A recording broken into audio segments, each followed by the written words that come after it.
Really excited to bring to you this panel. And the topic for today is driving change through technology or adoption or embracing that change. We have a great panel here with a lot of experience, starting with Curtis Carlson, the owner of Rocket Powder Co., 14 years. Yep. We have Cody from Behringer Plating, 11 years as a plant manager. And then we have Frank from Ingham's Powder Coating and Dina from Precision Spray. A lot of experience, a lot of different roles, a lot of years, and very excited to hear their perspective on this topic. Why is it important to stay on top of technological changes in the metal finishing space? Listen to everybody talk yesterday and today. Andrew said it yesterday and some today that he kicked customers out that were using fax machines or old school. If we're not adjusting to the new steelhead technology, we're those old people that are using the fax machines, handwriting everything. We're the ones that are the paying customers that let's kick these guys out. Let's use somebody new. They're not up to date. And we're losing money. You don't know where you're spending money. You don't know where the money's coming from. You could be losing $600 on one specific job. These new techniques, they just put everything in your face and it's readily available for you. So from an ownership standpoint, your business is a hugely valuable asset. Someday you're going to want to sell it or hand it down. Hopefully get a lot of money for it. I hope I do. So if anyone's looking, that's a lot of money. And I think one of the biggest things that business brokers, PE firms are going to be looking at is technology in a business, and specifically financial visibility. If you can prove that you're making money, prove that you're going to make money in the future, it decreases the risk. Talking EBITDA multiples, these are multiples, so twice as much for your business. You double your multiples. So you're lowering the risk by adapting technology. If you don't have to have, show them to a file cabinet. I think a really good point that was made with audits is how quickly you can get through these scary audits. Nobody likes an audit, but if you can have an auditor that turns around and says, that was the easiest audit I've ever had, I think that's a very positive way to look at technology as well. Awesome. So a couple different viewpoints there. Dina, I was going to say, from a customer success or customer support role, what does it mean to you? I just wanted to mention the quality of life improvements from adopting some of this technology. So Steelhead has freed up many of our office personnel from just me especially, tracking where a part is versus getting to do a metric on margins or where we're losing time, stuff like that. So when you stop having to spend your whole workday putting out fires and following parts around the shop floor, you get to spend all that time doing something that's way more beneficial for the company as a whole. I really just want to agree with what he said. With all the advances that everybody's making across the line, from fabricating to searching for that next level, that next guy that's going to get it in and out of his shop, like Andrew's saying. Somebody asked in the one meeting, he's 8 hours, 8 hour turnaround. He was like, I'm at 3 days. So being able to get that out in 8 hours, everybody's looking to get something quicker, faster, cheaper. And if you don't stay up on your technology, that quicker, faster isn't going to happen.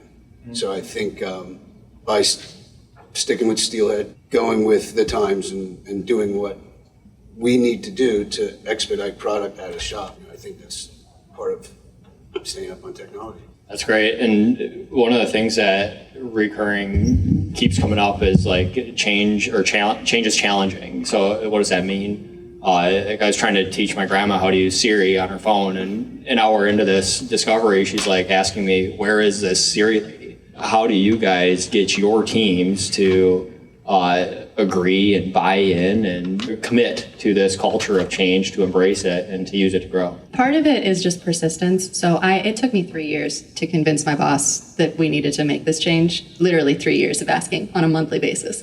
And when I finally got him on board, the management team, we had to work on them. And so for them, making it visible how much time we could save on each function, adding X amount more product running through the shop, but we don't need a whole nother office personnel to keep track of it because it's automated, it's already happening.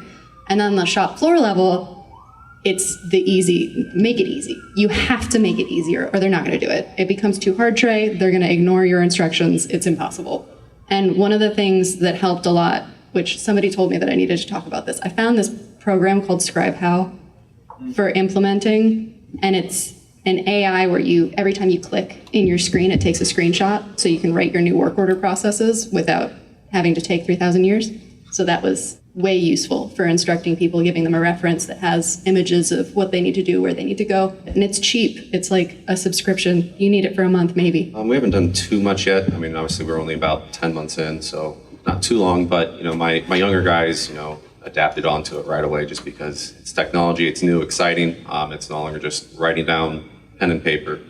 As for the older guys, just have daily meetings with them and, do a presenting TV screen and just, thoroughly go over everything, have meetings, try not to show the frustrations with them, because most of these guys don't even know how to use their cell phone. And so those are the challenging ones, the older generation, still working on that. That's great.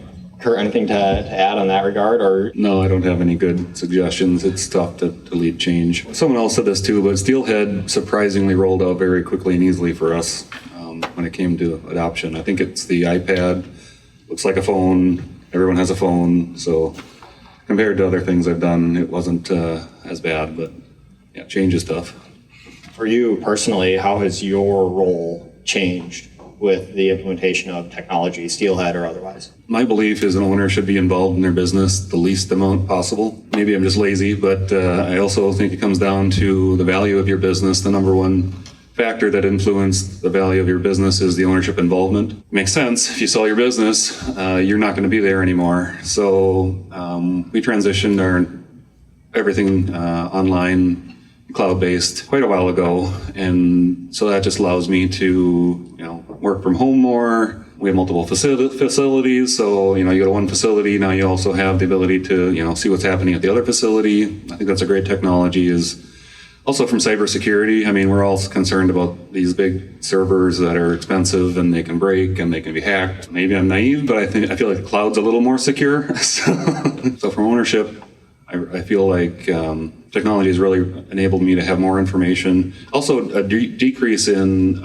overhead. The thing that actually sold me on Steelhead at the end of the day was how easy it was to invoice. I mean, that might sound like a really small part of all this, but invoicing my company was a full-time job. We had a program, an ERP system, but it took hours every day to save a PDF to this and attach it to an email and write the email out, and Steelhead is one click of one button and your invoice is done. I do it myself. That's how easy it is, and I'm it's so easy to cut some of that overhead and redeploy. You're talking about that too, so you can work on more meaningful things than just pushing paper around. What other processes or systems have changed with the implementation of technology? For us, the biggest change that Steelhead brought us was our MRB, or the QC functionality. So we used to have a physical location. It was the material review board, and we would all go out at 9:15 every morning and talk about all the things that were wrong with all the parts that were sitting there. And it took ages. It was such a time-consuming, difficult process, and we had no tracking of how many times a part had been there. So if something was being reworked multiple times, we had no idea until you did a deep dive. It was super time-consuming. With Steelhead, it's all linked together. I can do it from my office if they take pictures. If I need more information, I can immediately send that out to somebody on the shop floor to get me that information. And we have a really big facility. There's hundreds and hundreds of parts going all which directions. So being able to see how many times something is being reworked and having that record is huge. So Curt, it sounded like from an admin side, we were able to reduce. And Dina, you're saying we had a daily meeting that, from technology, we were able to eliminate. That's great. Anything outside of Steelhead, technological advances or upgrades that you've made, or anyone else here? Nothing successful. What have you tried? We briefly had a maintenance CMMS software. It was called Hippo that we tried to do for maintenance work orders and preventative maintenance. And the work orders part worked for a while, but just making people use it was so hard because it was on top of our ERP system, on top of everything else the guys were doing every day. So it was just to go and log into 3 different things to get one thing done. It was too much. With Steelhead, I think the maintenance is going to work better because it's just in one place. Awesome. So that's nice. Cody and Frank, from perspectives of GMs and plant managers in two different coding types or industries, how have your roles changed with the implementation of technology? I can tell you from my standpoint, it freed up a lot of time. My scheduling, we'll start with that. Scheduling, first of all, consisted of two dry erase boards that were like 8 foot by 5 foot with a monthly calendar. One was in my office and the other was out in the shop. So every day I would sit there and change the schedule. If we had to jump a customer, we were racing and we're writing, and then I'd have to take a picture of that with my cell phone. Then I'd run out to the shop, and then I'd look at my cell phone and add that to that date. And then run back to my email and find out that I had somebody else bringing a job in. And Cody was doing the same thing. We each had a board. So now, with the implementation of Steelhead, we now have iPads. Now we have Chat, which is I've been playing with from here today. With the implementation of Steelhead, it definitely freed up a lot of opportunity for me to be out on the floor training instead of running back and forth and scheduling. Scheduling is a lot easier. I get assistance from the office with that now as well. It freed up a lot of time to do things that I need to do, inventories, making sure we had something for everybody to do at any given point in time. I know the owner is very active in Kyle. He's very active in the business. I call him the king of perfect bad timing, because the minute somebody took 10 seconds to go do something that I need him to do, that's when he was like, what's he doing? And I'm like, well, I need him to do something. Well, now I don't need him to do that. I can see it all. So it's just freed up a lot of free time. Free time to do things that we need to do to make the business go. For me, short term, a lot more work, and only for good reasons, because, we're a small shop, and so there's limited people that can, enter in from the startup of, all the data that has to go in, understanding specifications, understanding how these parts process. And so as a small shop, that's one of the things I had to take control of. And obviously that is from scratch, time consuming. But, as orders repeatedly come through, it's getting faster and faster. And so, setting that up for the next guy to make, an incoming roll, it's going to be 10 times easier. But throughout other aspects of Steelhead, it's speeding things up, chemical inventory, the jobs that are, like I said, are priced and already in the system. We previously, when I first started, it was all handwritten. So you receive an order in, you look at the paper, you handwrite it on a little printed shop traveler, and you take a piece of tape and tape it to the job. Versus now it's you type in that customer and part number, everything pulls up and you print it off and it's in the system, it's done. So it went from, possibly 5 minutes per order coming in to possibly 20 to 30 seconds at best. So, long term, not too long, obviously, but, long term, it's definitely, saving tons and tons of time. And Cody, we talked a little bit about what you wanted to achieve in the next 3 months, and I know that's changed since your couple days here at Riptide, but what do you see diving deeper into in the coming months here using technology or using Steelhead? Definitely just, keep improving. Steelhead's coming out with new things, seems like daily, almost weekly. That's from everybody's request they listen to. Changing for the better. Every time there's a new update, it makes things quicker, it makes things faster. And, hopefully, in the next 6 months that, everything in Steelhead for me is, fully implemented, fully at use. Per our conversation, there's a lot of areas that we've noticed that I'm lacking in. And so those, conferences like this, it's great. You get to see what other people do. You get to hear, in these little breakout sessions, oh, I've been doing that wrong all along. Oh, that's how you use that function. This conference is a very useful tool. Curt, in the couple of years that you've been on Steelhead, have there been specific areas that you've dove deeper into from a business process flow or production standpoint? Not until this conference did I realize some of the other functions of Steelhead. I think someone said, maybe it was Dean, nobody uses every single tile, but it's really cool to hear about some of the tiles that I haven't used before. Maintenance was one. I was just like blown away by that module. Last 6 months, that's all come on board. So I don't even know when new modules come on sometimes. I read my weekly flyer or bi-weekly flyer. So thank you. Try to get through that every couple of weeks. There's a lot that comes on. I thought of another thing that really I thought brought my business up in the light or the eyes of my customer was the electronic signatures for deliveries.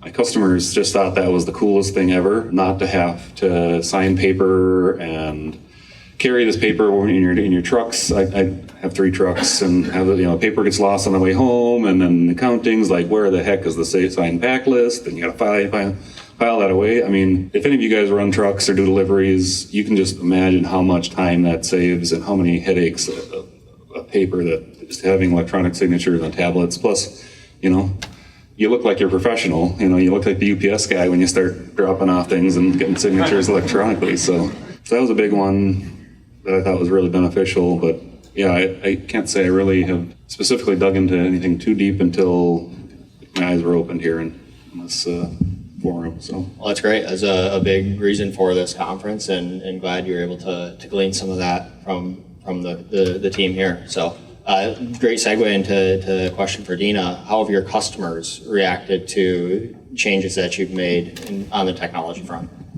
I actually have a great story for this. So a couple of weeks ago, we had a customer audit come through from Schlumberger. So I don't know if anyone works with Schlumberger, but they're very picky. And they came through with their engineering and their quality team and their production team, like room full of people. And my quality manager called me in sort of halfway through the audit, was like, can you show them how these forms talk to these other forms, link to these quality problems, link to those purchase orders through Steelhead?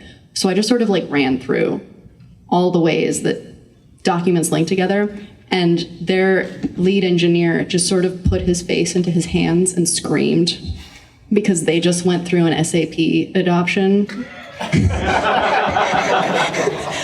And they spent billions of dollars trying to achieve something that we did in like a couple of weeks with you guys.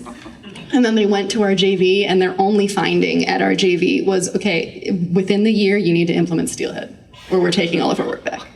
In that way, customers love it, especially for audits. It's been great. I'm going to go probably like a 60-40 split there.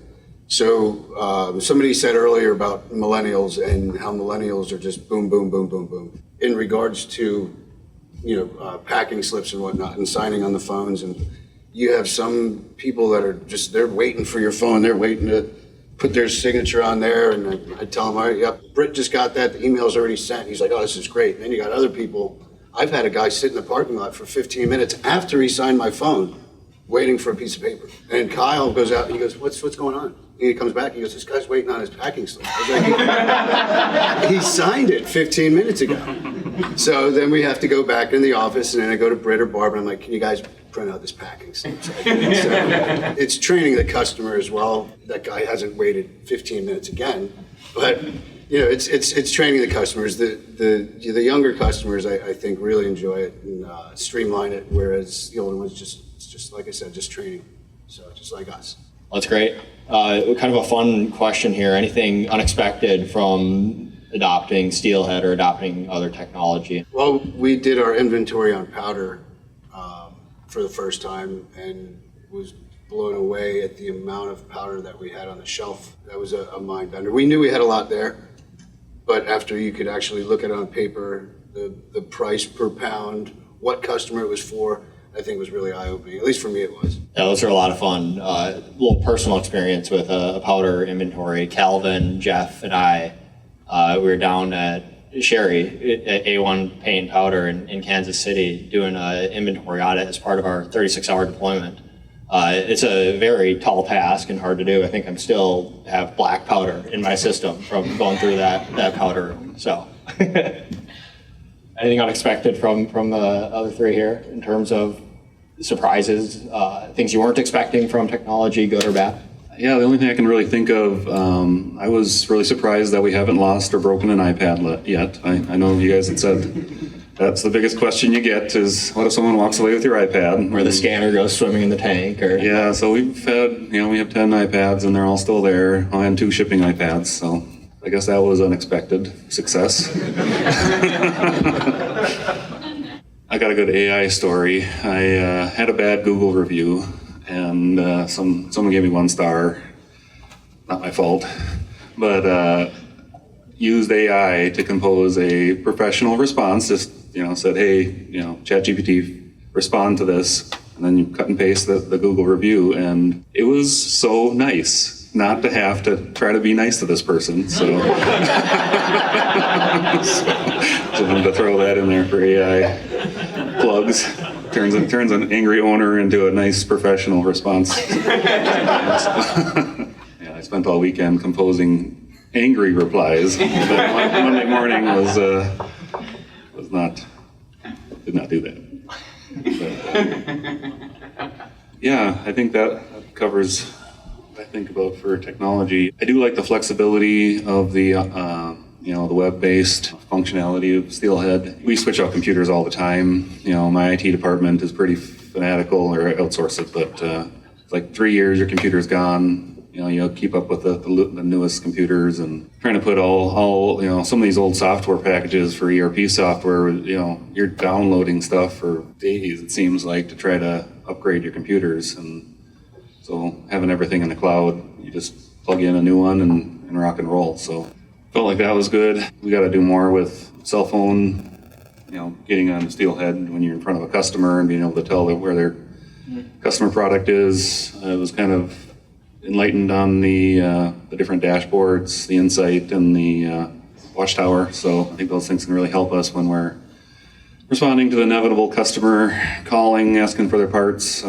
We do have one customer that uses the customer portal successfully, has decreased calls from them. They were a customer that would have 8 people all call about the same part all day long. And maybe if you have something like that, but since they now have a customer portal, they can all 8 check on that part, but I don't have to hear about it. So one success. I think we're all a little nervous about how much visibility we want to give to our customers, but I think we'll continue to roll that out a little bit more for those people that always want to know, is my part done yet? My part done yet? My part, it's been a half an hour and it's not done yet.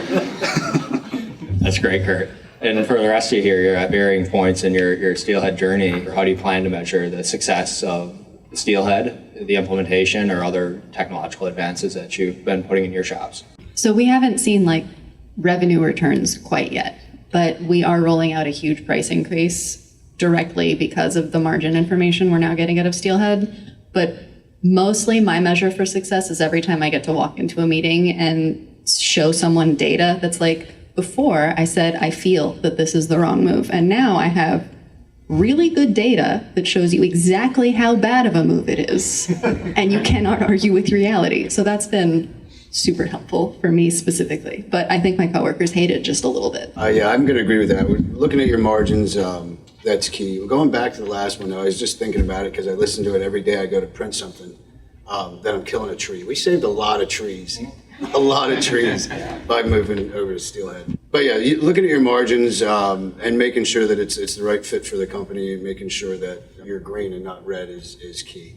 So, and then just pushing the adaptation of Steelhead on everyone in the shop. I mean, that's an everyday task across both of our shops. We have a lot of new guys that are coming in and trying to train them.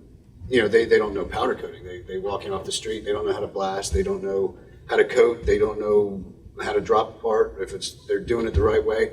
So then you're throwing all this training at them, and then at the same time you're like, okay, now here's Steelhead, and then you got to do this. And so I mean, as long as you start early with that, I think the training of everybody gets the job done. So. For the new people coming in, Absolutely. Are you seeing it easier, harder than training the legacy employees on older systems? I think as the newer guys come in, they see the older or senior associates doing it, so they kind of like, hey, what are you doing over there? Whereas before, we've been with Steelhead now almost 2 years. Whereas before, everybody was kind of like, oh, he's doing it, let him do it. I don't need to touch that. So you just kind of push everybody. We have 3 sprayers one day, and I got 1 sprayer doing everything in Steelhead. I'm like, stop doing that. Well, I can't do it. Yeah, but let him do it or let her do it. Mm-hmm. So making sure that everybody's is stepping and doing their jobs on Steelhead is key. Yeah, I would agree with them. I'm not fully set up to, I think the level you two are at, but I'm definitely excited and eager for, the next few months that we talked about, to see all that data input to show, yeah, exactly. I'm 100% confident this job is making money. It's going to work, and this is, definitely the right route we're going to go, without a question. So, Any questions? How do you stop an employee or a team member from, I don't know, just like deliberately abusing the system and typing in false information? It seems like a lot of people, when they first approach technology, there's an initial fear, and basically asking the question, how do I stop my employees from going in and committing, sabotage or fraud or just doing everything wrong? Like, how do we lock them down in a padded room so it stops them from doing that? And I know Steelhead has some flexibility to it, so I just want to ask, as we've been rolling this out to your operators, do you guys feel that they generally engage it with good intent, or is it something where they need to really be in that padded room? And how much of that is real and how much of that is kind of unfounded fear? I've never had anybody like deliberately on Steelhead, false information or just push things through just to get it done with. The closest thing I've had is a tablet with internet access. It's football season. I've caught people not using the tablet for work. That's the closest thing I've had. As far as I'm aware, there's never been anybody just deliberately not doing their job and not putting in correct information. Just as a side note, in a tablet, you can go into the parental controls and keep ESPN off there. We got to that real quick. Did you have concerns of that happening prior to the implementation? Was it a surprise that it didn't happen? It was a thought, because I deleted every app that comes on a tablet, and there was no, in the Play Store or whatever it was, they couldn't log into their own name and download things without me seeing it. But there's always that incognito tab or delete your history, browser history. But we went quite some time before we had any issues. So heard a lot of people mentioning iPads, iPhones. Does it only work with iOS or it works with Android too? You can use it. Oh, okay. Anyone browser. Perfect. For $5 a month on Verizon, you can have a cellular iPad, just as your shipping guy can always transmit his signed pack list back into the cloud. That'd be one caveat to make sure our on-floor iPads or Androids are a cheaper model that just is Wi-Fi, and then you got the cellular enabled iPads for the shipping guys. Are your shipping guys truckers? Yeah, truck drivers. Truck drivers? Yep. We have 2 semis in a box truck. We haven't gotten deep into the insights or reports. Is there a certain report or insight that you found like surprisingly beneficial, or that you guys now are attached to at the hip? We did a lot of customer reports back in the beginning, so I can't really say any specific one on myself. But I've been using the doc-to-doc report on a weekly basis because we have a sales meeting early in the week, and I go through what lead times are expected, and the doc-to-doc shows actual average of how long certain business units are taking over the course of time. And it's nice because I'll have sales guys who are like, but you can do it faster. And I'm like, this is how fast we have been doing it in real life. So it's been helpful. That and the rework events, just to summarize where we're going wrong and what the problems are, that's been huge. Yeah, I'm kind of in the same boat. Learning some insights. This 2-day course has really opened up my eyes as far as a few things that we still need to do, that we still need to implement. Insights and utilizing our reports better is one thing we still need. Speaking on behalf of Andrew loves insights. I know one that he uses religiously is customer churn. So seeing, okay, when's the last time we shipped parts to this customer, call them up, say, hey, what's new, just check in. And then also the rack throughput. So seeing production trends on a day-to-day basis.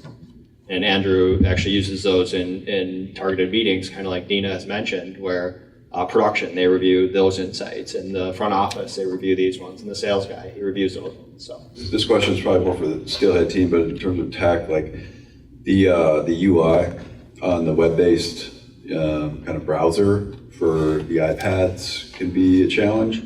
In terms of you got to manually zoom into places, and the back buttons are tough. And is it feasible to move more parts of it more to an app?